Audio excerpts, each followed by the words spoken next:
অনেকেই জিজ্ঞাসা করে ভাই কফি শপের কাজ কেমন একটু যদি বলতেন।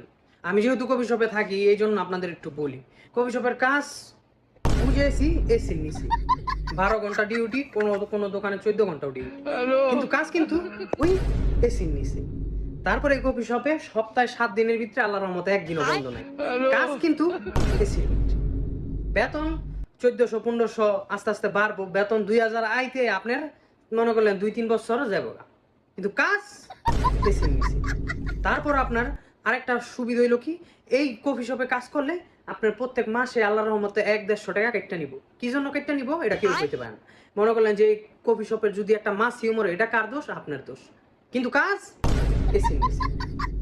তো আরো যে আছে যে কোম্পানি যে ছুটি দিব বা ই দিব আছে, সিস্টেম আছে, কিন্তু কিছু কিছু কোম্পানি মনে করলেন 2 বছর 3 বছর পর বন্ধ হয়ে যায়, যখন আপনার ছুটির সময় হবে তখন বন্ধ হয়ে যাবো, কিন্তু কাজ এসে নিছে। কিন্তু একটা লাভ কি, আপনি যদি এই কাজটা শিখে রাখতে পারেন তাহলে আপনার ভবিষ্যৎ উজ্জ্বল। এটা আপনার বাড়ির উজ্জ্বল না আর কি, কপাল ভালো হয়। কাজ শিখে রাখলে যে কোনো কাজ যদি শিখেন তাহলে আপনার জন্য সুবিধা।